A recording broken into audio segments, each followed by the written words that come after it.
Mesdames et messieurs, amis téléspectateurs et amis auditeurs, bonjour. Nous nous retrouvons pour Ça va chauffer.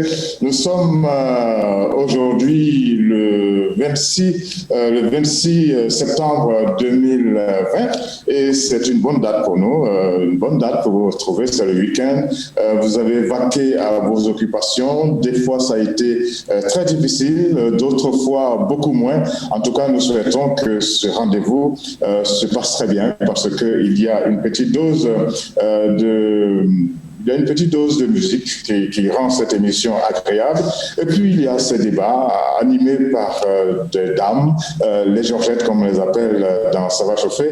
Et ces dames font en sorte que le débat reste ouvert et que chacun puisse se faire une idée sur les sujets que nous allons aborder. Ce sont des sujets intéressants, des sujets importants qui rythment notre vie. Et c'est ça, ça va chauffer. Nous commençons doucement, mais nous allons faire en sorte qu'au bout des 90 minutes qui nous sont imparties, le mercure monte.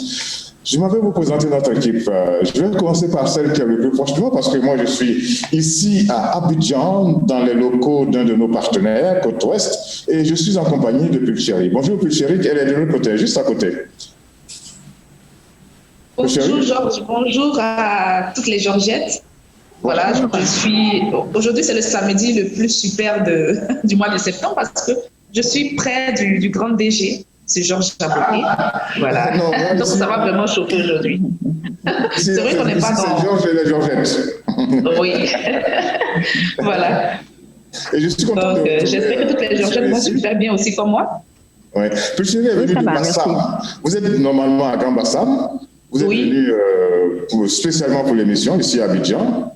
Nous sommes à quelques mètres de l'Hôtel d'Ivoire, l'un des plus beaux fleurons en matière de tourisme en Côte d'Ivoire. Et si vous avez l'occasion de faire un tour à Abidjan, Sabrina, n'hésitez pas. N'hésitez surtout pas. Voilà. Bonjour Sabrina. Bonjour Georges, bonjour à toutes les Georgettes et bonjour Afrique. Bonjour Sabrina. Bonjour Sabrina. Et samedi dernier, on ne vous a pas eu parce que vous étiez occupé par vos grandes études, et ça c'est très bien. Les études, des fois, ça nous empêche de vous avoir. Mais bon, on espère qu'il n'y aura pas toujours des interférences de cette façon et que chaque samedi, on vous aura. Ça va bien? Ça va très très bien, Georges. Très très bien. Comment s'appelle votre coiffure aujourd'hui? Parce que je fais attention désormais à vos différentes coiffures. Bon, je ne sais pas trop comment on appelle, mais c'est une coiffure simple, simplement. La coiffure, elle est derrière, en tout cas. J'ai été marqué par les 4 boules là, il y a quelques semaines. Oui, les 4 boules reviendront la semaine prochaine. D'accord, très bien. La semaine s'est bien passée, ça se voit à votre sourire. Très bien, très très belle semaine en tout cas. Très très belle semaine. En Côte d'Ivoire, les femmes disent Vous avez fait en Côte d'Ivoire, les femmes disent Ok. Alors, j'ai envie de retourner là-bas à Libreville. Je ne suis pas pressé de regagner Libreville, mais je n'ai pas le choix. Il faut que je parle avec les deux Georgettes qui sont là-bas. Il y a Zita et il y a Axel. Bonjour, les Georgettes locales, j'allais dire. Comment allez-vous? Bonjour Georges, très bien. On espère que vous aussi. Moi ça va, moi ça va. Alors là, c'est Axel. Waouh, Axel a un look, comment on va dire ça? Un look coiffure années 60, non? Non. Si vous le dites. Non, moi je le dis, mais est-ce que c'est ça? Cette coiffure a été créée, donc je ne peux me prononcer. Ah bon? Mais je crois qu'elle vous va très bien. Sabrina, qu'est-ce que vous pensez de la coiffure d'Axel? Effectivement, la coiffure d'Axel lui va très bien au visage. Ça fait ressortir ses traits et son joli nez, je dois l'avouer. Elle est vraiment très belle. Alors, merci Sabrina. J'imagine les gens qui vont la rencontrer aujourd'hui au sortir de cette émission. Bon, mais comme elle aura le masque, donc ils auront juste l'occasion d'apprécier que la coiffure. Exactement. Ok. Bien. Alors, à propos de coiffure, celle d'Adrienne aussi m'a frappé. Adrienne, bonjour. Bonjour, Georges. Bonjour les Georgettes. Bonjour Adrienne. Je vous signale que Adrienne intervient à partir de Milan, Milan en Italie. C'est la ville la plus riche. d'Italie? Ça dépend. La région de Lombardie, comme on dit? Oui, la région de la Lombardie, elle est riche, oui. En quoi? Riche en quoi? Dans toutes les infrastructures, si vous voulez. Hein. Ah bon, exemple? Oui.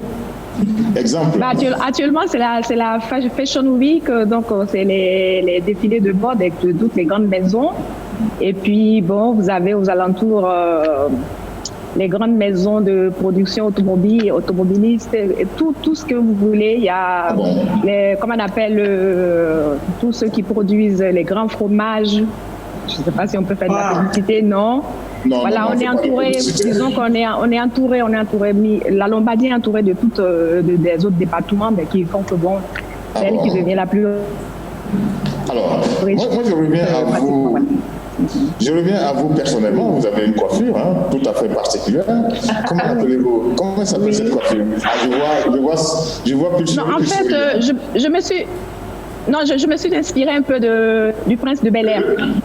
Le Prince de Bel-Air. Oui, vous vous souvenez, là, c'était l'afro. Oui, voilà. Will Smith. Voilà, c'est ça. Il avait une coiffure comme ça? Plus ou moins, à l'époque. Moi, je ne m'en souviens plus, mais bon. Si vous le dites, comme dit Axel, si vous le dites, ça va bien. La semaine s'est bien déroulée. Personne n'a mis le plat du fer à repasser sur la joue de quelqu'un en Italie. Non, il y a eu beaucoup d'événements, mais le fait marquant. Non, oui. Le fait marquant, c'est toujours pour parler des migrants, mais cette fois-ci des migrants qui sont bien intégrés, parce que bon, ils ont vraiment prouvé qu'ils étaient vraiment, ils ont été très engagés lors de la pandémie, et il y a le président de la République qui a tenu quand même à leur décerner la médaille du chevalier du mérite. Et donc, parmi eux, il y a une Africaine. Il y a une Africaine d'origine congolaise. Donc, moi, j'ai été très touchée. J'ai voulu quand même prendre son nom. Elle s'appelle Yvette Batantou Yanzege. Et donc, elle était volontaire à la Croix-Rouge avec un autre collègue en tant qu'ambulancier, qui ont travaillé pendant 10 heures par jour pour aider toutes les personnes qui étaient malades à les transporter vers les différents hôpitaux. Et vraiment, bon, le président a tenu à les féliciter de manière particulière. Et il y a un autre encore, et même il y a un Libanais et un autre d'origine congolaise aussi. Donc, bon, ce sont ces événements-là qui ont vraiment retenu mon attention. Voilà, donc je voulais en parler, dire que cette fois-ci, les migrants, c'est pas ceux qui sont, c'est pas ceux qui commettent des meurtres, c'est pas ceux qui sont en train de fuir des camps des réfugiés. Non, cette fois-ci, c'est des gens qui sont bien intégrés. Et l'Italie, quand même, à partir du président de la République, on va dire que c'est bien parti. Voilà. Donc, je voulais vous partager ça. Et c'est très bien que vous releviez ça, parce que c'est ça tout notre leitmotiv, c'est ça toute notre la raison de notre existence au niveau de Label, c'est montrer ce que les Africains savent faire de bien, même si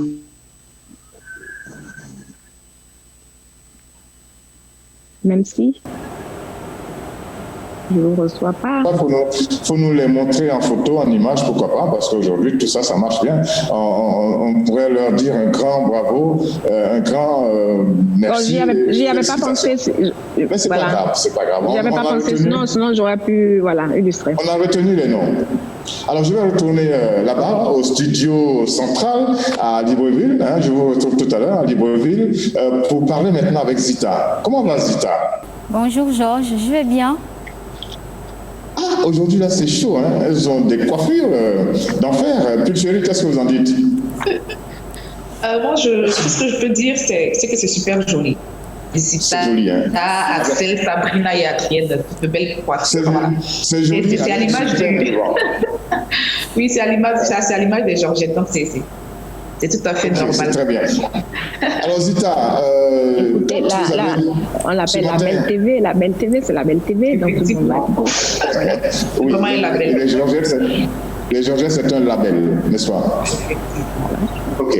Alors Zita, quand vous avez traversé toute la ville aujourd'hui pour arriver dans les studios de Label Radio et Télévision, comment les gens ont réagi devant votre coiffure? Bon, j'avoue que je n'avais pas fait attention puisque j'ai le masque jusqu'au pratiquement aux yeux. Du coup, mais bon, j'ai quand même remarqué des coups d'œil par-ci par-là, mais bon. Ça ne cache pas la coiffure. Voilà, vous êtes bien maquillé, bien coiffé, ok. C'est bien. En tout cas, ça veut dire que vous prenez nos téléspectateurs et nos auditeurs bien au sérieux, et c'est comme ça. Alors, il y en a une que je n'ai pas encore présentée, elle s'appelle Carole, et quand on se quittait la dernière fois, elle priait. Elle priait pour que les choses ne se gâtent pas là-bas au Cameroun. Bon, la marche a eu lieu, il y a eu des échauffourées et les journalistes ont eu des problèmes. Qu'est-ce qui s'est passé réellement? Même si on doit revenir dans le corps de l'émission, dites-nous un peu ce qui s'est passé réellement, parce que vous aviez véritablement peur quand on se quittait la semaine dernière. Carole? Bonjour Georges. Bonjour. Comment ça va? Alors, vous m'avez déjà expliqué votre coiffure la semaine dernière. Oui, ça va. Moi, j'ai pas de souci. Okay. Un bel Alors, qu'est-ce qui s'est passé? C'était le 22 septembre, le mardi 22 septembre, la journée la plus attendue de ces 6 derniers mois. La marche dite pacifique par le MRC et dite insurrectionnelle par le gouvernement camerounais, qui s'est donc déroulée dans certaines grandes villes du pays, notamment Douala, Yaoundé, Bafoussam à l'ouest du pays et ses environs, et également la région du Nord-Ouest, dans la région du Nord-Ouest et la région du Sud-Ouest, les 2 régions anglophones du Cameroun. On a pu voir plusieurs personnes défier les forces armées pour faire cette marche interdite par le gouvernement. Comme vous pouvez le voir sur les images, les villes étaient militarisées à fond. On arrêtait tous ceux qui se présentaient comme manifestants ce jour-là. Parmi ceux qu'on arrêtait, comme vous pouvez le voir sur les images, il y avait des journalistes également, des journalistes qui, certains disent, témoignent qu'ils, malgré qu'ils se présentaient en tant que tels, ils étaient transportés manu militari par les forces armées. Oui. On va y revenir tout à l'heure. Et ça c'est l'un de nos sujets. Il est important de savoir que les journalistes doivent faire leur travail de la même façon que les politiciens font le leur, et il faut les laisser travailler. Et même si l'atmosphère est chaude et brûlante, on n'a pas besoin de les menacer. On va y revenir. Vous avez passé quand même, malgré tout, une bonne semaine? Une semaine, j'ai passé 3 jours depuis le mardi à me remettre des gaz lacrymogènes là que j'ai reçus dans les narines. Oui, parce que malgré que j'avais porté ma veste, je sais pas où elle est là, ma veste, ma jaquette de journaliste, il a fallu que je me retourne pour montrer à ce camion anti-émeute que j'étais journaliste, pour que il cesse de tirer et pour que je me déplace, parce que j'étais devant un groupe, j'étais en train de faire des images, et dans la course j'ai fait tomber mon téléphone et je me suis un peu blessée. Je me suis blessée, vous pouvez voir là, j'ai une brûlure là. Le métier de journaliste est un métier dangereux. C'est en train de... Oui, c'est en train, ça va déjà mieux maintenant. J'ai eu la chance que je n'ai pas été arrêtée par les forces de l'ordre et gardée à vue comme certains journalistes l'ont été. On serait tous descendus là-bas. Je suis sûre. On aurait fait une expédition, une descente, un débarquement à Douala pour réclamer la libération de notre chère Carole. Ok, alors je reviens ici, je vous l'ai dit, je suis dans les locaux d'un partenaire de Label Radio et Télévision qui s'appelle Côte Ouest et je suis en compagnie de Pulchérie. N'oubliez pas qu'il y a la distanciation que nous sommes obligés de respecter, donc elle est de l'autre côté. Pulchérie, vous avez entendu tout ça. Ici, pourtant tout le monde disait que la Côte d'Ivoire c'est chaud, c'est bouillant, c'est brûlant, avec la politique, les sujets politiques et l'élection présidentielle du 31 octobre qui pointe à l'horizon avec de grands signaux rouges, mais on a trouvé cette semaine-là, en tout cas moi, je l'ai trouvé plutôt tranquille. Qu'est-ce que vous en dites? Oui, la semaine était calme, mais avant de parler de cette semaine, j'aimerais dire Yako à Carole, parce que chez nous ici on dit Yako. Carole, c'est une manière de compatir à ce que tu as subi durant cette marche. Voilà. Carole Yako, Yako. Voilà, et justement, Abidjan et toutes les autres villes de la Côte d'Ivoire en ce moment sont calmes. Et c'est notre souhait que ce calme vraiment regagne toute la Côte d'Ivoire entière. Voilà. C'est quand même un calme lourd, hein? Oui, c'est lourd, c'est vrai, mais on le préfère ainsi. On ne sait pas que c'est mais ça va avec nous, donc on espère que tout se passe bien. On croise les doigts comme ça pour que les politiciens fassent attention et qu'ils se rappellent qu'il n'y a pas que eux sur ce territoire. Il y a près de 25, de la population. 25 millions d'habitants, 25 millions d'Ivoiriens avec tous les compatriotes, tous les Africains qui sont là, les Européens, les Américains, etc. Ça fait beaucoup de monde et on va parler comme en Côte d'Ivoire. Hein. On va leur donner les garants. Surtout que nous sommes en ce moment en pleine période de rentrée scolaire et tout. Il faudrait aussi penser à tous ces enfants. Rentrée scolaire, plus Covid, il ne faut pas venir nous fatiguer avec des problèmes politiques. Alors réglez les problèmes politiques et faites en sorte que le 31 octobre ne soit pas un jour qu'on va regretter. Bon, permettez-moi d'aller maintenant au Ghana. Là-bas, il y a des choses bizarres qui se passent. Hein. Sabrina, vous avez entendu parler de cette histoire? Les maris qui sont menacés de sanctions lourdes s'ils ne mangent pas, s'ils ne dégustent pas, je veux dire, les repas concoctés par leurs chères et tendres épouses. C'est quoi cette histoire? Oui, j'en ai entendu parler et c'est surtout dans les zones rurales en fait. Il y a une étude. Oui, exactement. Il y a une étude qui est sortie dernièrement par un magazine français disant que le taux d'obésité au Ghana est en train d'augmenter et c'est certainement à cause de l'alimentation qui n'est pas. Le taux d'obésité. OK. Est en train d'augmenter et c'est à cause de l'alimentation qui ne respecte pas les règles et tout le reste. Donc, au vu et au su de ça, même quand vous marchez dans les rues d'Accra, vous allez constater que les hommes, ils sont beaucoup plus, on va dire beaucoup plus en forme, en santé. En forme, en santé. Non, ils sont pas potelés du tout. Ils sont skinny, minces et tout. Alors que les femmes, elles sont beaucoup plus en chair. Elles sont beaucoup plus en forme et tout. D'accord, c'est ce que et c'est ce que les hommes en fait refusent de faire. Ils refusent de suivre cette tendance-là, de se retrouver comme des femmes avec des gros ventres, avec assez gros. Donc, ils ne mangent pas les nourritures que leurs épouses préparent. Et surtout, il y a beaucoup d'huile au Ghana. Alors, c'est Zita qui a trouvé ce sujet. Zita, c'est vous qui l'avez trouvé, n'est-ce pas, ce sujet-là? C'est un sujet intéressant.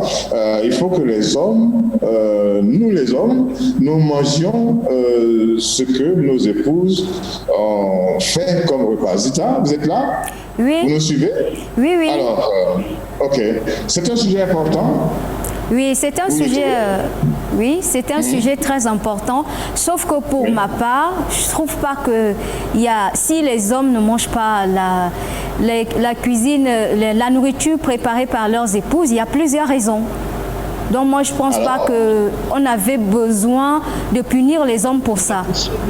Bon, alors stop, on va regarder et suivre le sujet et puis rappeler à nos auditeurs et à nos téléspectateurs qu'ils ont la possibilité d'intervenir à partir de l'endroit où ils sont. Nous ici, nous sommes à Abidjan, je suis à Abidjan avec Pulchéry, Sabrina est au Ghana à Accra, Carole est à Douala, à Douala au Cameroun, Adrienne est à Milan en Italie, qui j'ai oublié, Axel et Zita sont à Libreville. Donc, mesdames et messieurs, vous avez la possibilité d'intervenir, vous pouvez intervenir de là où vous êtes. Et si vous êtes au Gabon, vous faites le 074 55 11 02, et si vous êtes en dehors du Gabon, comme moi, vous faites le plus 241 74 55 11 02. Allons-y, qu'est-ce qui se passe si vous ne mangez pas, messieurs, ce que vos épouses ont fait comme plat, vous risquez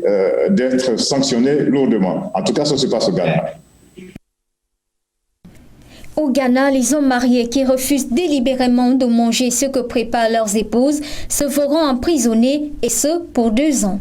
En effet, le coordonnateur régional central de l'unité de lutte contre la violence domestique et le soutien aux victimes du Ghana, Georges Apia Saki, a récemment annoncé que selon la loi, un homme qui refuse de manger la nourriture cuisinée par sa femme commet désormais un délit. Pour lui, ce refus constitue une forme de violence psychologique. Il a également annoncé que les hommes mariés récalcitrants pourraient être inculpés de violence psychologique et seront emprisonnés pour une durée maximum de 2 ans, en plus d'une amende. Au cours d'un atelier de formation, il a exhorté les hommes à ne pas battre leurs femmes si ces dernières les insultent. Il leur a suggéré d'éviter de se faire justice eux-mêmes, mais plutôt de dénoncer leurs épouses au poste de police le plus proche. Cependant, la femme qui refuse délibérément d'avoir des relations sexuelles avec son époux est aussi amendée, car le refus d'avoir des rapports intimes avec un partenaire légal est également une violation fondée sur la loi et qui équivaut à des abus émotionnels qui sont punis par la loi. Chers téléspectateurs et Georgette, que pensez-vous de cette loi? Vos réactions au 074 55 11 02 si vous êtes au Gabon, ou au plus 241 74 55 11 02 si vous êtes en dehors du Gabon. Maintenant, le décor est bien planté. Il y a beaucoup de choses dans ce sujet-là. Il y a beaucoup de choses. Il n'y a pas que la bouffe qu'il faut consommer, la bouffe faite par vos épouses, messieurs. Il y a aussi, mesdames, que vous devez faire attention, vous risquez de prendre des amendes si. Bon, commençons par la bouffe d'abord. Sabrina, vous êtes au Ghana. Vous étiez en train de nous dire que derrière tout ça, il y a des questions de prise de poids, etc. Alors, vous accepteriez, vous, Sabrina, si vous êtes mariée, si vous faites un bon plat, je sais pas, quel est le plat que vous savez faire? Les aubergines, les feux de manioc, je sais préparer, Georges. Alors vous êtes marié, vous faites un bon plat d'aubergines et de feuilles de manioc et votre homme ne consomme pas ces plats. Accepteriez-vous qu'il prenne des sanctions, notamment au niveau de l'argent, et peut-être même on peut le coffrer s'il ne fait pas attention?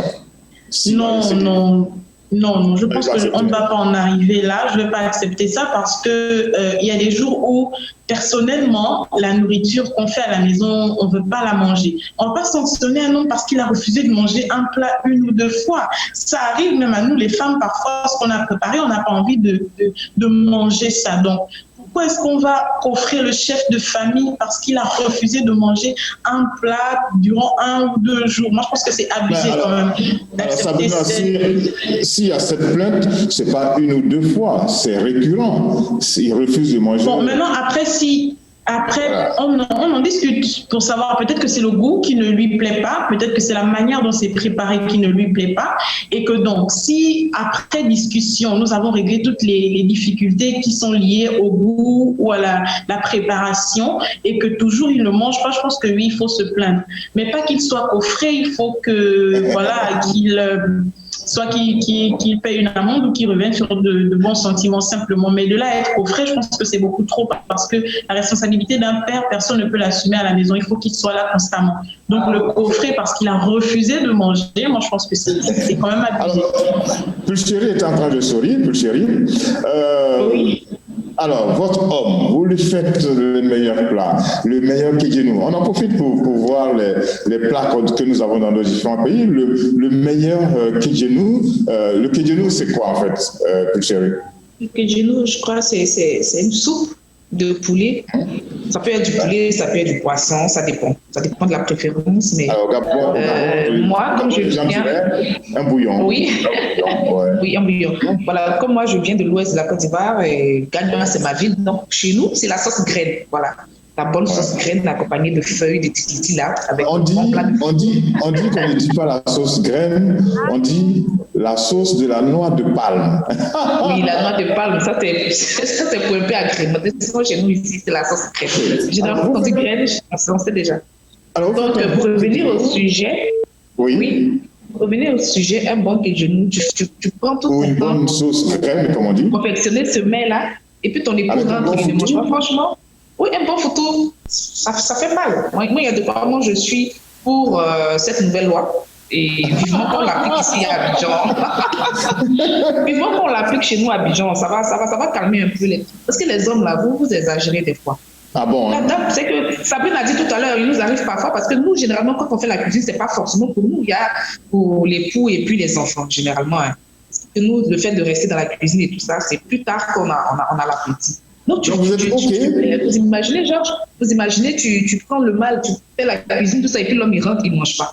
Moi, même la première fois, j'ai déjà te compris. Donc, une fois, deux fois, trois fois, quatre fois, 5 fois. 2 fois, 3 fois, là, même c'est abusé. C'est-à-dire que tu as mangé ailleurs, tu vas justifier ça. Moi, je vais porter plainte, franchement. Donc, je suis pour. Alors, il mange où quand il ne mange pas votre plat? Ah, voilà, donc c'est la question qui me posait. Hein? Tu ne manges pas ici, tu manges où? Voilà. Non, mais ça fait mal quand même, ça fait mal. Donc, deux petits jours de prison. Deux petits jours de prison assortis. 2 petits jours, voilà, quand il ressort là, il est. Parce que ça va jusqu'à 2 ans, tout à l'heure dans le commentaire, ça va jusqu'à 2 ans. Donc, il y a ça. Parce que ce que moi je comprends, je me dis que si, tout à l'heure Sabrine a dit qu'il y a la communication qui est là, c'est-à-dire se mettre avec l'homme et puis demander qu'est-ce qui n'a pas marché avec la nourriture, qu'est-ce que l'homme n'a pas aimé, tout ça. Mais moi je pense que quand la femme elle est dans la cuisine pour faire à manger, c'est qu'elle connaît déjà le goût de son homme. Donc, c'est que tout ce qu'on fait là, c'est parce que monsieur aime qu'on le fait. Donc pourquoi on ne peut pas faire la nourriture? Toi tu viens, tu ne manges pas. Franchement, moi je ne suis pas d'accord. Donc la loi elle est bienvenue. Je salue les Ghanéens au passage. Une petite place au Newfoundland s'il ne mange pas le plat. Axel, quelle est votre position, Axel? Bon, je pense Est-ce que vous êtes d'accord? Oui, je suis d'accord avec la loi en fait, parce que pour moi, dès qu'on est marié, avec la loi. Ah bon? Oui, il faut des efforts des deux côtés en fait pour réussir. Merci Axel. Et je pense qu'en fait, quand on est marié, notre corps ne nous appartient plus. Donc, le mari doit faire plaisir à sa femme et la femme doit faire plaisir à son homme. Si le mari ne mange pas, il dit que ça va, que les plats font grossir parce que généralement la cuisine africaine est très riche. Peut-être que la femme va essayer de préparer beaucoup plus de salades, des trucs comme ça, et peut-être manger des plats africains pendant le week-end. Les deux peuvent s'arranger, discuter en fait pour qu'il y ait l'entente dans le couple. Parce que sinon, en fait, la nature a horreur du vide. Le mari va manger certainement ailleurs et la femme va certainement préparer, peut-être, pourquoi pas pour quelqu'un d'autre. Alors, Axel, accepteriez-vous Il y a un appel. Que l'homme... Il y a un appel? Oui. Ok. Bonjour. Prenez-le. Bonjour. Tante Zita, tu es belle le matin. Là, je te fais d'abord un gros bisou. Merci. Merci. Pour intervenir par rapport au débat d'aujourd'hui. Bon, moi, je trouve qu'un homme qui ne veut pas manger la nourriture de sa compagne, de sa femme, c'est rien de grave jusqu'à on peut punir cet homme par la loi, en fait. Parce que un homme a plusieurs raisons de ne pas manger la nourriture de sa compagne. Et il y a quelque chose aussi qu'on ne doit pas oublier, que nous, les jeunes filles d'aujourd'hui, il y a la plupart d'entre nous qui ne fait pas préparer en fait. Donc, il faut voir aussi tous ces points-là avant de punir l'homme, parce que, bon, aujourd'hui, on fait le monde dans lequel on est, en fait. Donc, je vois que, bon, les Ghanéens devaient quand même essayer de chercher la base du problème au lieu de punir les hommes comme ça. Bon, je vous souhaite bonne continuation et gros bisous à tout le monde. Merci. Merci beaucoup, madame. Merci beaucoup. Alors, faut-il aller jusqu'à une punition? Axel est d'accord, Pulchéri est d'accord avec la punition. Sabrina dit non. Que dit Zita? Qu'est-ce que vous dites? La personne que vous aimez, que vous chérissez, pendant un moment refuse de déguster, de consommer vos plats, accepteriez-vous que cette personne se retrouve 1 ou 2 jours en prison avec une petite amende? Zita? Non, pas du tout. Non. Moi, je trouve que c'est un peu osé. C'est vrai que je suis une femme et que la loi est en ma faveur, mais moi, je ne suis pas d'accord comme Sabrina ou la téléspectatrice, parce que si l'homme ne mange pas à la maison, il y a plusieurs raisons qui font en sorte que l'homme ne puisse pas manger à la maison. Il y a des femmes, tantôt, il y a des femmes qui ne savent pas cuisiner. Il y a des femmes qui sont, peut-être, excusez-moi, qui sont sales. Le mari a peut-être honte ou de lui dire que moi, si je ne mange pas, c'est parce que tu es tout le temps mal vêtu, mal tressé et tout. Moi, je ne peux pas manger ce que tu prépares. Il y a des hommes, il y a des femmes qui pratiquent, qui mettent des médicaments dans la nourriture. Pour qu'elles se font aimer, pour qu'elles se font aimer, pour qu'elles se font aimer par leur conjoint. Oui. Oui. Donc il y a beaucoup de paramètres. Allô? Il y a beaucoup de paramètres. Mais vous n'êtes pas prête à accepter quand même. Bonjour madame. Bonjour madame. Allô? Bonjour madame. Allô, bonjour. Vous avez bonjour madame, je vous écoute. D'accord, je suis mademoiselle Pini Magagna. Bonjour Pini. On vous écoute. On vous écoute. Je commence par féliciter l'équipe de ce matin. Oui. Allez-y, on vous écoute. Je tiens un petit peu particulier à la charmante mademoiselle Sabrina. On vous saisit mal, Bill, c'est difficile, on ne la saisit pas très bien. On va lui demander de rappeler. Madame, vous allez rappeler, on vous entend très mal. Rappelez pour nous dire ce que vous souhaitez qu'on entende. En oui, tout cas, on vous écoute, madame. Ok. Oui, par rapport au débat de ce matin, je trouve que c'est un peu osé de punir un homme qui ne mange pas le pas de sa femme. Honnêtement, on est entouré d'une société compliquée aujourd'hui, de femmes ne savent pas cuisiner. Et s'il fallait punir les femmes qui ne savent pas cuisiner, honnêtement, la moitié de la planète irait en prison, parce que beaucoup de nos femmes aujourd'hui ne s'y mettent pas dans le domaine de la cuisine. Et s'il faut punir le chef de famille, qui est la chefferie ouvrière de la maison, parce que on ne pas le repas de sa femme, honnêtement, c'est beaucoup. Je veux d'abord punir les femmes qui ne savent pas préparer. On a pu percevoir le fond de votre pensée, madame. Merci beaucoup d'être intervenue dans ce débat. C'est un débat important qui se déroule en général sous les toits, c'est-à-dire dans les foyers. Mais au Ghana, on dit que maintenant, messieurs, si vous prenez l'habitude de ne pas manger le plat de vos épouses, vous risquez d'aller en prison et de payer des amendes. Est-ce qu'au Cameroun, ça peut arriver? C'est vrai que souvent, Carole, au Cameroun, on parle beaucoup de deuxième bureau. On ne parle pas de deuxième bureau aujourd'hui, mais on dit que monsieur ne mange pas les plats de madame, il risque la prison. Qu'est-ce que vous en dites, Carole? C'est pas un gros problème. C'est pas un gros problème. Qu'est-ce qui n'est pas un gros problème? Je ne sais pas si la nourriture, si la nourriture est déjà forcée. Je ne sais pas si. Il peut bien avoir des raisons pour lesquelles il ne mange pas. Il peut rentrer stressé à la maison, il peut avoir des problèmes au bureau, il perd l'appétit. Il peut avoir des vers intestinaux, il perd l'appétit. Il y a beaucoup de raisons pour dire. Les femmes ghanéennes, non. Non. Si c'est comme si c'est tout le temps, les femmes ghanéennes n'ont qu'à nous dire la vérité. C'est-à-dire, si elles veulent qu'on condamne leurs hommes pour infidélité, qu'elles le disent, qu'elles ne se cachent pas derrière le fait que leurs hommes ne mangent pas. Non, moi je suis une femme, je pense qu'il y a quelque chose qui est caché derrière ça. Elles ont envie de dire nos hommes ne mangent pas parce qu'ils mangent chez les maîtresses. Et on ne veut plus ça. Il va manger obligé, il sera obligé de manger à la maison, comme ça la maîtresse n'aura plus monsieur tous les midis ou je sais pas quoi. Voilà, les femmes. En chômage. Voilà, elle va se retrouver en chômage, il n'a qu'à manger. Donc, chez les femmes ghanéennes, vraiment qu'elles nous disent la vérité. Qu'est-ce qui se cache derrière cela? Je pense que c'est ça. Alors, Adrienne, y a-t-il quelque chose de caché derrière cette affaire? C'est-à-dire, vous ne mangez pas le plat de votre épouse, eh bien, vous allez en prison et payez une amende. Il y a quelque chose derrière ça? Il y a quelque chose de caché? Bien sûr. Oui, il y a quelque chose de caché. Il y a quelque chose de caché, un peu comme ce que Carole vient de dire. Naturellement, c'est des histoires de deuxième bureau, même si vous dites ne pas en parler. Mais quand les hommes refusent de manger à la maison, moi, je pense que la plupart, pour la plus grande raison, souvent, c'est parce que soit ils se retrouvent avec des amis dans des maquis, donc ils vont manger copieusement ce qu'ils ont envie de manger. Et puis, la plus grande raison, souvent, c'est parce que ils s'en vont manger chez la maîtresse. Mais là, moi, je pense que ce commissaire, il a félicité.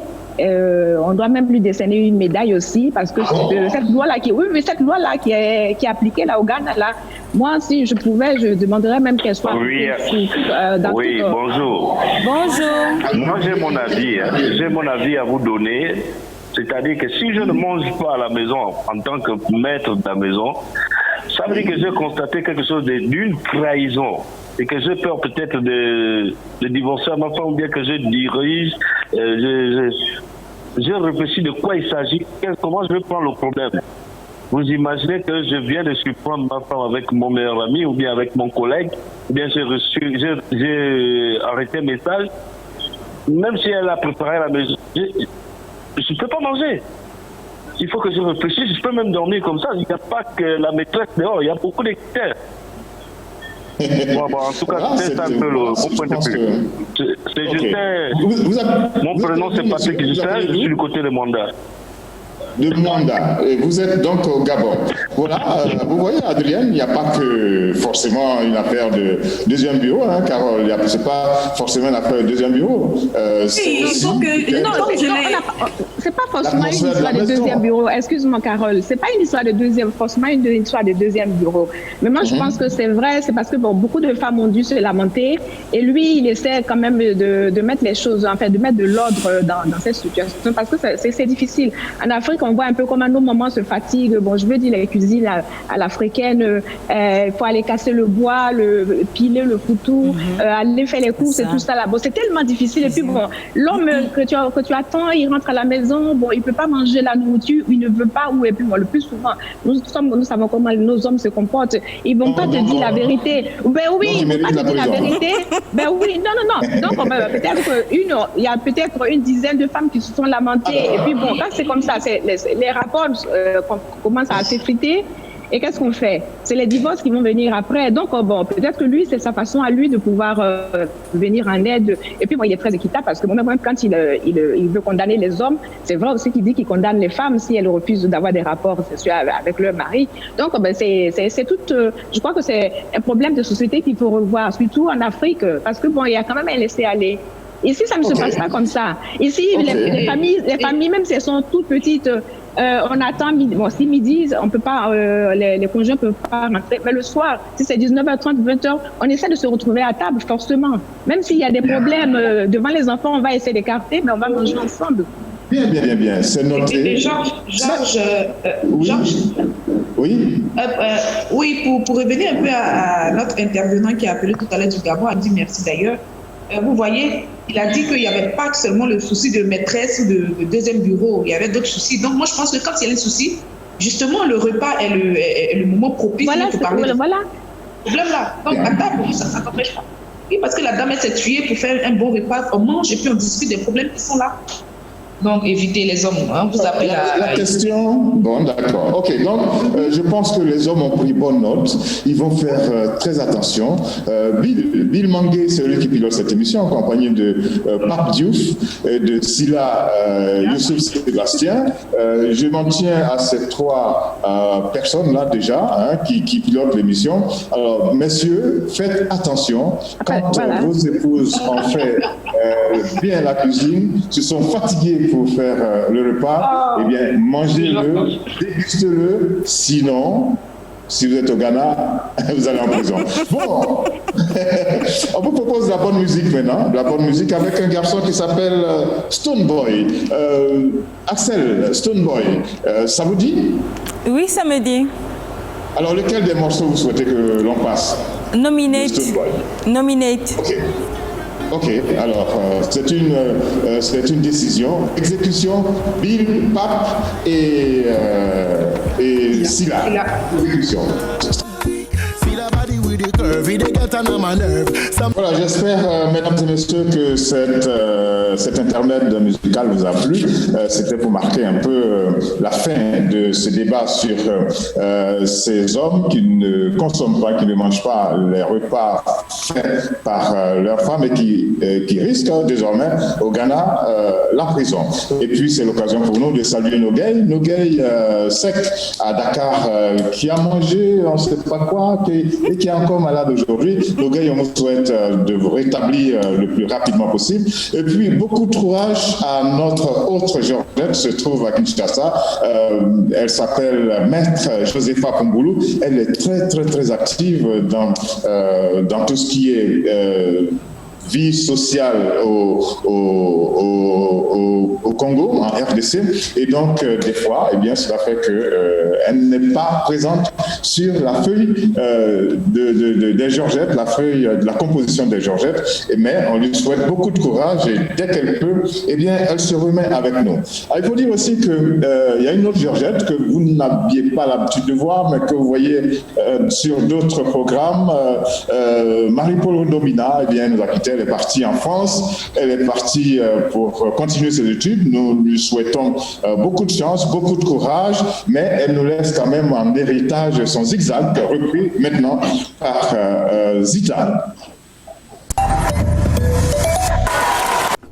La première édition du Festival international des arts de la scène et de la parole dénommé Partage se tiendra du 8 au 10 octobre prochain à Yaoundé au Cameroun. La ville de Yaoundé vibrera bientôt au rythme des arts vivants et de la culture orale. Cette première édition réunira de nombreux artistes conteurs, griots, comédiens et musiciens du Bénin, du Burkina Faso et du Cameroun, mais aussi de Belgique, d'Allemagne et de France. Ces spécialistes de l'art oratoire auront pour mission de plonger les participants dans un univers de mots, de lettres et d'images. Objectif partager et transmettre des cultures et des valeurs africaines à travers des représentations théâtrales, les spectacles de danse, de contes et de musique.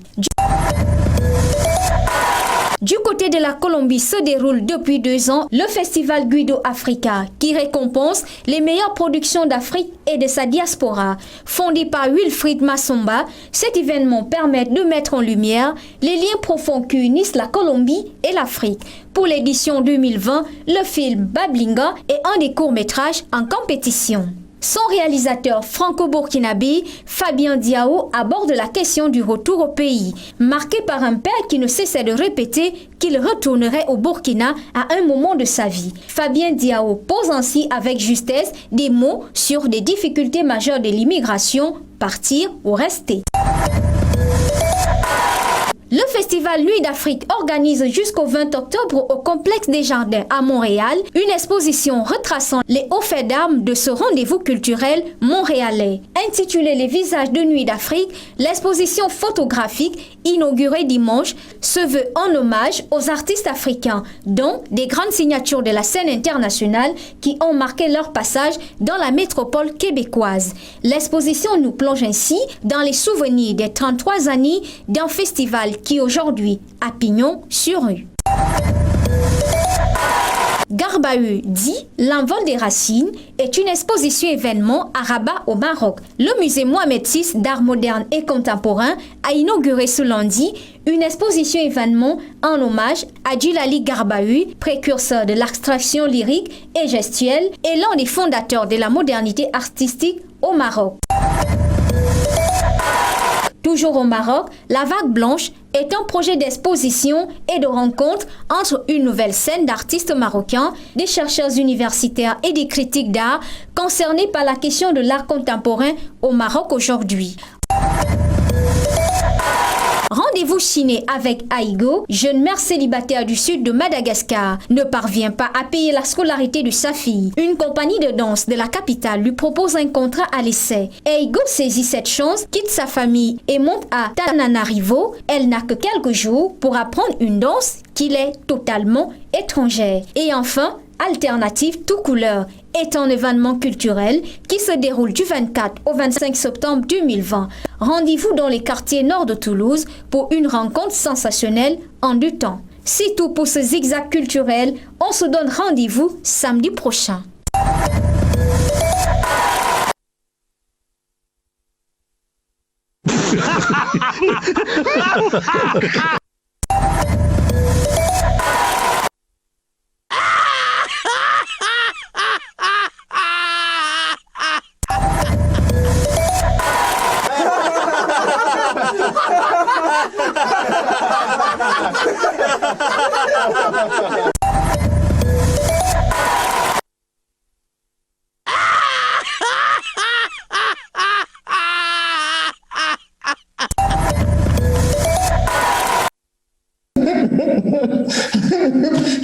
Alors, les 2 dernières images, celle de... Ah oui, c'est désagréable le test. Hein. Bon, c'est pas pour décourager ceux qui vont faire le test, hein, mais c'est désagréable. Et à cette allure-là, si vous faites 1, 2, 3 voyages, eh bien les narines vont prendre un coup. Hein. Donc, messieurs les scientifiques, trouvez-nous le traitement contre le coronavirus. Et puis, messieurs, vous avez été tout à l'heure menacés de prison si vous ne mangez pas les plats préparés par vos épouses. Et puis voilà maintenant, si d'aventure vous êtes le propriétaire d'une grossesse, eh bien il faut vite reconnaître cela, sinon vous avez vu le visage du monsieur. Ok, je pense qu'il faut faire attention. Les hommes souffrent, hein, et pourtant on dit que c'est la gente féminine qui... Les femmes aussi souffrent. Les femmes aussi souffrent. On dirait que c'est les hommes beaucoup plus. Hein. Vous avez vu comment son visage était tuméfié là? C'est vous les hommes. C'est vous les hommes. S'il avait accepté la grossesse tranquillement, ce ne serait jamais arrivé. Hein. S'il avait accepté d'assumer sa responsabilité, ce ne serait jamais arrivé. Il y a des conséquences. Hein. On va retrouver une femme qui a du mérite. Ici à Abidjan, la semaine dernière, à la même heure que maintenant, là, j'ai assisté à un événement qui s'appelle le Grand Prix BJKD, un prix pour soutenir l'entrepreneuriat au niveau des jeunes. Et celle qui a remporté ce prix s'appelle Sarah Koulibaly. Elle vous offre des jeux éducatifs et elle vous offre également désormais d'avoir des poupées noires parce que, eh bien, le développement, on va le dire, commence certainement par là. Cette semaine, la méritocratie est attribuée à Sarah Koulibaly, qui est la lauréate de la 3e édition du prix Bénédicte Janine Kakou-Diagou du jeune entrepreneur de l'année 2020. Le prix récompense les personnes aux initiatives entrepreneuriales ayant besoin d'un appui pour améliorer leur capacité de production. Sarah Koulibaly est la fondatrice de Naïma Dolls, une start-up qui fabrique des jeux pour enfants et poupées mannequins made in Africa. Elle a reçu une enveloppe de 15 millions de CFA et un billet d'avion. Bravo et bonne continuation. Alors, on l'applaudit très fort. Hein? J'entends pas vos applaudissements parce que c'est une femme qui est ingénieuse, Elle a réussi à mettre dans la tête des enfants. Elle dit que c'est dès le bas âge qu'il faut mettre dans la tête des personnes, eh bien, ce qu'il faut comme élément qui pourrait les propulser par la suite dans la vie. Et donc, comme de plus en plus, on dit que l'Africain doit rester africain et penser à son développement, eh bien, Sarah Coulibaly a vraiment beaucoup de mérite et elle a pu remporter ce grand prix assorti d'une enveloppe de 15 millions de francs CFA. Et Sarah Coulibaly, je crois, elle se trouve au Ghana en ce moment. Je la vois, je crois. Bonjour Sarah. Bonjour Monsieur Avoquet. Ah, je suis heureux de vous avoir. Vous êtes au Ghana, mais samedi dernier, vous étiez à Abidjan. Exactement, je suis au Ghana pour quelques jours. Alors, expliquez-nous ce qui a fait que vous avez gagné. Vous proposez des poupées noires et vous proposez des jeux éducatifs. Oui, c'est ce qu'on fait depuis 5 ans et je pense humblement que c'est peut-être la sincérité de notre projet et la vision qu'on a qui nous a permis de gagner. Je ne sais pas, mais je le pense. Oui. Alors, expliquez un peu ça, les poupées noires, pourquoi? Et pourquoi ces jeux éducatifs? Je l'ai dit un peu, mais vous le feriez certainement beaucoup mieux que moi. Des poupées noires parce qu'il faut à un moment accepter qu'on se fasse représenter, accepter de s'accepter, c'est important. Et quand on a du mal à se regarder ou à regarder quelque chose qui nous ressemble, on a forcément du mal à s'identifier. Moi, je dis souvent qu'on est une génération peut-être en réparation. Hein. On a vu avec des femmes qui sont revenues aux jeux naturels, etc., etc. Et j'estime qu'il faut, au lieu de réparer nos enfants comme nous, on se répare, il faudrait peut-être les élever, les faire grandir de manière plus solide pour avoir un vrai changement de mentalité dans la nouvelle génération. Oui, parce qu'une petite fille qui grandit avec en main des poupées blanches, bon, c'est pas toujours très évident qu'elle regarde ce qu'elle a comme valeur culturelle. C'est pas toujours évident qu'elle regarde cela avec beaucoup de sérieux. Exactement. Et finalement, on s'était même pas rendu compte que c'était devenu complètement naturel. C'était devenu naturel, c'était vraiment rentré dans les mœurs de tout le monde. Et c'est quelque chose qui ne choquait personne jusqu'à ce qu'on commence à le dire. À se dire, mais est-ce qu'il faudrait pas changer le visage de nos rayons de supermarché? Est-ce qu'il faudrait pas qu'on ait plus de jouets qui nous ressemblent? Est-ce qu'il ne faudrait pas promouvoir notre culture et commencer à se raconter dignement? Moi, je dis souvent, je suis afro-optimiste et j'estime que le monde n'attend de nous, Africains, que notre sincérité et la vérité de notre histoire. Quand on essaie de les copier, c'est pas nous, donc on le fait mal. Alors que quand on se raconte, il y a tout de suite de l'intérêt, du respect et beaucoup de curiosité. Et je pense que c'est ce qu'on attend de nous et qu'on n'a peut-être pas encore fait. Et si on commence à le faire, on va changer. Ok, j'ai envie qu'on vous applaudisse encore. Merci. On vous applaudit. Grand prix BJKD de l'entrepreneuriat. Carole, Pulchéry, Adrienne, oui, moi. Sabrina, une question rapide à... Oui, moi, c'est vraiment pas une question, mais des mots d'encouragement parce que, oui, basé ici en Côte d'Ivoire, il faut dire que Naïma Dolls existe depuis 2015, donc 5 ans, comme elle a dit tout à l'heure, mais c'est la première marque de jouets africains. Donc ça, c'est à féliciter. Et ça, donc, pour son retour en Côte d'Ivoire, je sais qu'on aura une rencontre. Félicitations, Sarah Coulibaly. Merci. Carole? Oui, bonjour et félicitations depuis le Cameroun, félicitations. Une petite question, est-ce que vous êtes en train de vous organiser, parce qu'au Cameroun, il y a la même initiative, les Abena Dolls, de la jeune Camerounaise Marie Abena, qui a aussi pris la même initiative. Est-ce que vous êtes en train de vouloir vous réunir comme ça pour créer une véritable concurrence à ce qui nous vient de l'Occident? Malheureusement, j'aurais vraiment aimé la connaître, mais je ne la connais pas. Après, je pense que le marché est très, très, très large. Le marché africain, le marché, quand on le prend sous l'angle des afro-descendants, il est tellement large qu'il y a de la place pour tout le monde. Après, au niveau de Naïma, on est vraiment on a une vision qui est différente. Je ne sais pas comment est-ce qu'elle travaille. Je la félicite également. Mais ce que moi, j'essaie de dire, c'est que nous, on veut vraiment arriver à conquérir le marché international et surtout avoir un positionnement de construction de marque. C'est vraiment entre vendre un produit et construire une marque, la démarche est vraiment très très différente. Donc se mettre ensemble, oui, avec plaisir, parce que plus on est nombreux, plus on deviendra fort et forte. Donc je l'encourage et elle est bienvenue en tout cas si elle voudrait éventuellement qu'on puisse collaborer. Ok, Adrienne? Oui, je voudrais juste... Vous avez eu des poupées blanches, hein? Non. Quand vous étiez petite? Non.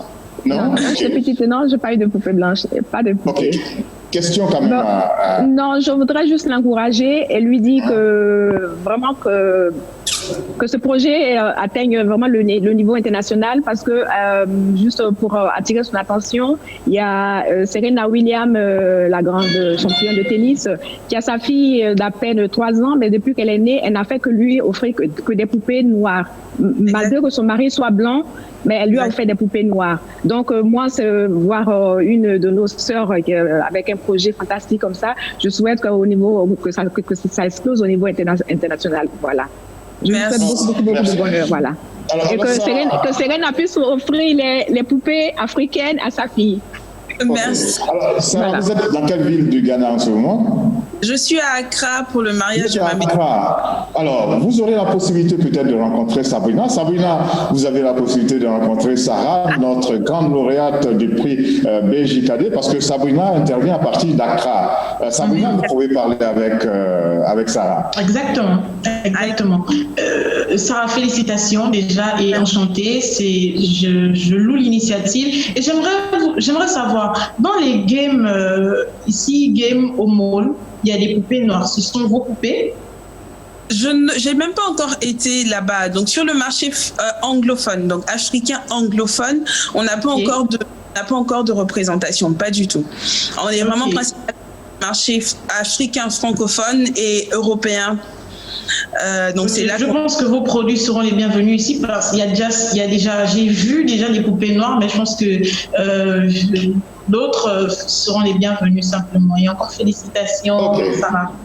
Merci. Okay. Merci beaucoup les Georgettes et bravo à Sarah Koulibaly, grande lauréate du prix BJKD. Elle a remporté 15 millions. C'est important, 15 millions, mais il en faut encore plus pour lui permettre de continuer d'avancer, de développer ses idées. Ce sont de très bonnes idées. Il faut commencer par les enfants. Donc, jeux éducatifs et poupées noires. Bravo. Zita et Axel ont décidé de vous faire plaisir avec la musique ivoirienne. On va vous faire plaisir, on va vous saluer, on va saluer votre technicité, votre ingéniosité et votre courage. Zita, Axel, qu'est-ce qu'on propose à Sarah Koulibaly? Baby Philippe. Prophétie. Voilà. On vous propose Baby Philippe, ça vient de sortir, c'est tout chaud, c'est tout frais, c'est pour vous. Sarah Koulibaly, grande lauréate du prix BJKD. Aujourd'hui, vous avez la palme d'or de la méritocratie sur la belle radio et télévision. Avant que Sarah ne parte, Georges, voilà la poupée à ma fille. Et donc, voilà. C'est bien. C'est de la Camerounaise qui a fait la même initiative. Abella. Donc moi je suis déjà dans la danse et je souhaite bonne continuation à Sarah. Ok. Allez, on espère qu'on va se retrouver. Musique pour saluer. Voilà, c'était de la bonne musique ivoirienne pour saluer Sarah Koulibaly, Grand Prix BJKD. Je voudrais signaler que ce prix, à partir de l'année prochaine, de l'édition 2021, va être un prix international. Et déjà, on apprend que la finale aura lieu à Dakar, donc en 2021. Merci beaucoup, Sarah. Bon séjour à Accra. Merci. Et puis, au revoir, Sarah. À bientôt. Au revoir, à très bientôt. Merci beaucoup. Au revoir. Ok, à bientôt. Maintenant, retour à nos affaires qui fâchent. Le journaliste est un homme qui fait son travail. Le journalisme est un métier des fois très dangereux. Et Carole l'a dit tout à l'heure, il y a eu quelques on va appeler ça comment? Vous avez été touché, vous avez inhalé des gaz lacrymogènes, ça vous a créé des difficultés, ça vous a créé des problèmes. Vous avez dû montrer véritablement que vous étiez journaliste pour que on vous colle la paix. Mais on va déjà voir ce qui s'est passé. Il y a eu une réaction importante de l'Union des journalistes libres d'Afrique et c'est cette réaction que nous avons saisie et que nous proposons maintenant. Le mardi 22 septembre 2020, le journaliste camerounais Polycarpe Essomba, correspondant de RFI, Radio France Internationale au Cameroun, a été interpellé pendant quelques heures à Yaoundé par les éléments des forces de l'ordre. Il a reçu plusieurs coups de matraque et a ensuite été conduit au commissariat central de la capitale camerounaise. C'était au cours d'une marche organisée par un parti politique d'opposition. En plus de Polycarpe Essomba, d'autres arrestations de journalistes ont eu lieu. Il s'agit notamment de Lindovi Njo, chef de desk du quotidien La Nouvelle Expression à Yaoundé, ainsi que du caméraman de la télévision Equinox, Rodrigue Ngassi. Les 3 hommes de médias ont retrouvé la liberté quelques heures après cette interpellation. Tout en se réjouissant du dénouement heureux et rapide de cette affaire, l'UJPLA, qui œuvre pour la sécurité des journalistes et la défense de la liberté de la presse en Afrique, voudrait rappeler aux autorités camerounaises et par la même occasion à tous les pouvoirs africains en cette période où s'annonce une série d'élections considérées à tort ou à raison comme à haut risque au respect de la liberté de la presse et surtout à la sécurité des journalistes professionnels partout sur le continent. L'UJPLA lance un appel solennel à tous les journalistes afin qu'ils exercent leur métier avec professionnalisme et responsabilité et les assure qu'elle se tiendra toujours à leur côté pour que triomphe une presse africaine libre, crédible et constructive pour le plus grand bien des peuples africains. Voilà, on va dire déjà merci à l'UJPLA d'avoir mis le doigt sur cette plaie. L'UJPLA est dirigé par l'Ivoirien Yao Noël. Il s'agit de l'Union des journalistes de la presse libre d'Afrique. Eh bien, ces journalistes ont décidé de dénoncer ce qui s'est passé au Cameroun dans le courant de la semaine qui vient de s'écouler. Alors, Carole, on vous a oublié dans notre papier. On aurait dû noter que vous aussi, vous avez été affecté. Mais comme l'UJPLA n'était pas tout près de vous, eh bien, on vous a oublié, mais on rappelle à tout le monde que notre chère Georgette Carole Guissot, correspondante attitrée de la Belle Radio et Télévision, a été égratignée pendant cette marche par les forces de l'ordre qui auraient dû se contenter d'encadrer la manifestation. Carole. Je dis déjà merci à Dieu parce que ma prière, c'était que du sang ne soit pas versé. Jusqu'à présent, on n'a pas encore eu d'informations déçues comme quoi quelqu'un aurait trouvé la mort, même si le parti organisateur de cette marche-là, le MRC, a publié un communiqué au lendemain de cette marche-là où il dénonçait des morts. Notamment dans la capitale économique Douala. Moi, personnellement, je n'ai pas information sur s'il y aurait eu des morts ou pas. Tout ce que je sais, c'est qu'il y a des arrestations que le gouvernement a reconnues d'ailleurs dans un communiqué publié par le ministère de la Communication hier, des arrestations des militants qui sont aux mains de la police judiciaire et des arrestations de journalistes qui n'avaient pas été identifiés en tant que tels. Mais Polycarpe Essomba, le correspondant de RFI, dans son témoignage, disait qu'il avait, en fait, quand il était torturé, le gendarme qui le torturait lui lui reprochait le fait qu'il noircisse l'image du Cameroun sur les ondes de RFI lors de ses différentes correspondances, dont il avait été reconnu par le gendarme et il a été torturé. Vous avez vu les images. Alors que ceux qui noircissent l'image du Cameroun, ce sont justement les autorités qui empêchent qu'une marche ait lieu et qui font bastonner les journalistes. Ça ternit l'image. Puis, ça ternit l'image d'un côté comme de l'autre, ça ternit l'image du Cameroun. Le ministre de l'administration territoriale, lorsqu'il a eu dire que le MRC et ses alliés devaient organiser cette marche-là le 22 septembre, il a tenu une conférence de presse où il a prévenu les uns et les autres, il a appelé les journalistes à prendre leurs responsabilités, comme quoi les journalistes ne devraient pas aller sur le terrain pour filmer ces marches qui n'auront pas lieu selon lui, parce que au cas où elles ont lieu, il y aurait des abeilles contre ces marcheurs-là.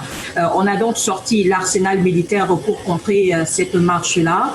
Le MRC a dit qu'il a déposé plusieurs, parce qu'au Cameroun, pour organiser une marche, vous déposez une déclaration et si au bout de 3 jours, vous n'avez pas de réponse, eh bien, vous pouvez marcher.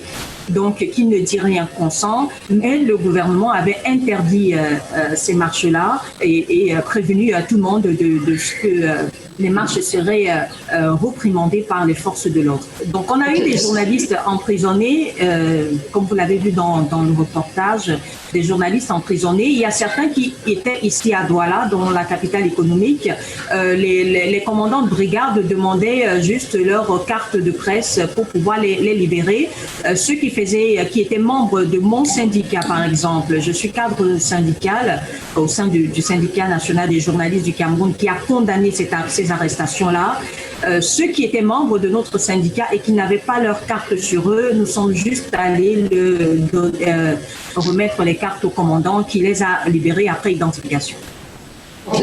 Alors, Zita et Axel, qu'est-ce que vous dites de cela? Encore une fois, parce que ce n'est pas la première fois, hein, encore une fois, les journalistes sont brutalisés, sont menacés dans l'exercice de leur profession. Qu'est-ce que vous en dites, Zita, Axel? Vous êtes sur le plateau central de Ça va chauffer. Bon, moi je trouve ça très triste et encore Carole, comme Pulchéry l'a dit, Yako, déjà que merci qu'il y a eu plus de peur, il y a eu plus de peur que de mal, parce que oui, j'essaye d'imaginer comment ça se passe, comment les forces de l'ordre se comportent souvent dans nos différents pays. Par exemple, moi, je l'ai souvent vécu ici à l'université lors des grèves. Franchement, c'est pas beau, c'est pas vraiment du tout quelque chose que je peux souhaiter même à mon ennemi. Maintenant, revenons au sujet. Moi, je trouve ça vraiment... C'est incompréhensible en fait qu'au XXIe siècle, nous soyons encore à vivre ce genre de situation. Parce que le journaliste, il est là pour informer. Donc quand le journaliste va sur le terrain pour filmer, c'est justement pour informer, c'est pas pour faire de la propagande. Donc je ne vois pas pourquoi le journaliste va être molesté, va être emprisonné parce qu'il fait tout simplement son travail. Je ne le comprends pas. C'est vrai que la manifestation en question a été interdite par les autorités camerounaises parce que le mot employé par le parti politique qui a parlé d'insurrection. Et moi, je ne pense pas que lorsqu'on veut faire avancer les choses dans un pays, il faut faire appel à l'insurrection. Ça, c'est un fait, mais cela ne justifie pas les abus donc les journalistes ont subi. Et c'est pas la première fois qu'on parle de ça ici, que les journalistes sont des fois même tués par rapport tout simplement parce qu'ils font leur métier. Mais qu'est-ce qu'il faut donc faire? Donc, il faut donc qu'on ferme, je ne sais pas moi, qu'on ferme les médias, les presses et tout le reste pour que les présidents, surtout en Afrique, puissent donc faire en toute impunité ce qu'ils veulent. Pourquoi nous laisser, pourquoi ouvrir les médias, nous faire un semblant de liberté alors qu'on n'a pas cette liberté-là? Moi, franchement, moi je condamne cela. Franchement.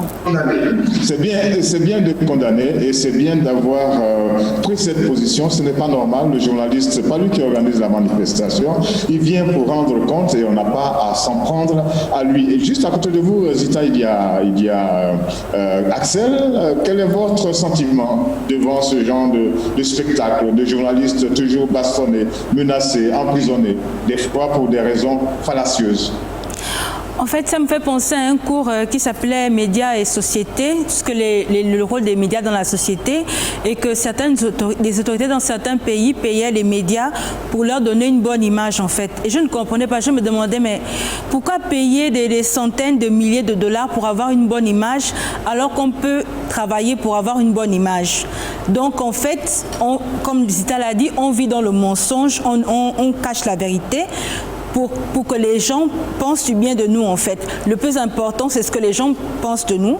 Qu'on tue, qu'on ne respecte pas les lois, qu'on détourne de l'argent, qu'on vive dans la corruption, qu'on laisse les populations dans le sous-développement, alors qu'il y a des richesses à gauche et à droite. C'est pas important. L'important, c'est ce qu'on pense de nous, en fait. Et je pense que c'est le problème des autorités. Comment les autres nous voient. Si on peut vaquer à nos occupations, être hors la loi, il n'y a pas de problème. Mais tant que les autres le savent, c'est là où il y a le problème, en fait. Et comme elle le disait, en fait, je trouve ça malheureux parce que le journaliste, c'est un travail comme tout autre. Nous devons informer le monde, nous devons dire la vérité sur ce qui se passe. Nous ne devons pas être corrompus, menteurs, hypocrites, soudoyés, en fait, et masquer, en fait, ce qui se passe. Parce que c'est en connaissant la vérité qu'on peut avancer, qu'on peut améliorer les choses, en fait. Et ce travail-là, c'est aussi à cause de l'amour, en fait, de nos pays, du pays, de notre population, de nos autorités même, que nous le faisons. Ce n'est pas pour condamner ou pour porter atteinte à qui que ce soit. Donc, il faut que ça s'arrête, en fait. Ça commence à faire beaucoup et ça commence à faire désespérant. Pulchéry, qu'est-ce que vous en dites? Est-ce que, vu l'atmosphère sociopolitique en Côte d'Ivoire, vous craignez ce genre de situation dans les jours, les semaines à venir, en attendant cette date fatidique du 31 octobre 2020 qui va abriter l'élection présidentielle en Côte d'Ivoire? Pulchéry. Oui, Georges, je dirais que ça craint vraiment. C'est vrai que ces derniers temps, on n'a pas eu de journalistes enfermés, de journalistes matraqués et tout ça. Mais rappelons qu'il y a moins de 2 ans, le panafricaniste Kémy Séba était à Abidjan et il y a une journaliste qui s'est fait emprisonner pour avoir fait des investigations sur l'arrivée de ce dernier-là. Vous voyez, le journaliste, d'abord, c'est une personnalité, c'est-à-dire au même rang que nous avons les ministres, députés, tout ça, le journaliste est également une personnalité. Il se rend sur le terrain, il recueille des informations, il vérifie les informations, il les écrit et tout ça. Et puis après, il distribue ces informations. Donc, le journaliste a cette capacité-là de transmettre des messages, des informations que le peuple n'a pas. Donc, ils sont en train de faire leur travail. Et pour moi, c'est condamnable ce qui s'est passé au Cameroun. C'est condamnable. Et vivement que ça ne se passe pas dans les autres pays parce que nous ne sommes pas loin des élections, comme vous l'avez dit tout à l'heure. Dans la réaction de l'UJPLA, il est dit que dans les pays où il y a des élections, eh bien, il faut faire attention. Il faut faire attention. De ne pas prendre les journalistes comme des cibles. Oui, c'est aussi le moment opportun pour appeler les journalistes à faire attention parce que c'est un métier qui vraiment n'est pas facile. Il faut faire attention. Okay. Alors, comme il y a la liberté de presse qui existe, avant d'Adrienne, oui. Ok, avant d'avoir l'avis d'Adrienne, je voudrais l'avis de Sabrina. Au Ghana, on dit qu'au Ghana, c'est une démocratie qui est en train de s'affiner, mais on sait quand même que les journalistes, des fois, sont pris à partie. Et on a encore en mémoire ce journaliste indépendant qui faisait des investigations, qui a été tué. Au Ghana, je dirais pour le cas des médias, il y a plus ou moins la liberté d'expression, contrairement à ce qui se passe en Afrique francophone. Je dirais qu'il n'y a pas, il n'y a pas de marche dans ce sens, il n'y a pas de polémique sur les médias. Ils sont libres de s'exprimer. Par exemple, en ce moment, ils sont tous aux aguets sur les élections qui se préparent pour décembre prochain. Et chacun dit du président actuel ce qu'il veut, mais ne se retrouve pas pour autant derrière les barreaux ou emprisonné, tabassé parce qu'il dénonce des faits qui sont réels et qui sont mauvais entrepris par le président de la République. Au contraire, il y en a parmi eux qui le disent même sur les réseaux sociaux, sur sa page officielle, je suis abonné et vous vous rendez bien compte que c'est une liberté qu'on n'a pas par exemple en Afrique francophone. Vraiment pour ce qui se passe au Cameroun. Vous savez, le journalisme, c'est un métier vraiment à risque et il faut que les journalistes puissent jouir d'une protection où qu'ils soient et surtout lorsqu'ils sont entraînés dans ce genre de manifestations. Et donc, je félicite l'action de cette association-là, je pense, de journalistes qui a milité voilà, l'UJPLA, qui a milité pour que ces journalistes-là soient libérés. On dit que la presse, c'est le 4e pouvoir, mais j'ai bien peur que ce ne soit pas le cas en Afrique francophone, parce que la liberté de la presse est encore très loin, mais alors là, très loin. Pour moi, les journalistes sont les grandes victimes. Alors, je vous laisse dire au revoir, parce que l'émission tire à sa fin. Votre vœu pour la semaine qui arrive? Bonne semaine à tous et que vous soyez toujours en joie, simplement. Bonne semaine à l'Afrique. Merci beaucoup Sabrina. Adrienne, nous sommes avec vous à Milan, en Italie. Vous voyez cela, toutes ces choses-là, est-ce qu'elles ont lieu également dans les pays dits développés? Oui, bon, c'est vrai que dans les pays dits développés, on a la liberté d'expression, c'est vrai, mais on assiste fréquemment à ce genre de dérapage, hein, il faut le dire. Même ici, oui, ici, il y a une des chaînes de Silvio Berlusconi où les correspondants sont continuellement attaqués et même on assiste aux caméras qui sont jetées, cassées, les micros qu'on utilise pour fracasser le nez du journaliste et tout. Wow. Il y a tout... oui, on voit ça régulièrement ici. Et c'est bien parce oui, c'est malheureux. C'est pas parce qu'on est en Europe, hein, c'est vrai, parce que bon, comme c'est une émission qui dénonce. Africaine, hein? Voilà. Non, c'est pas une spécialité africaine. En fait, c'est tous les journalistes dans le monde entier. Je crois qu'ils sont quand même un peu pris d'assaut comme ça, où bon, ils sont maltraités et malmenés à chaque fois. Donc, on ne peut pas bâillonner la presse. Ce serait comme demander à un médecin de ne pas poser son diagnostic.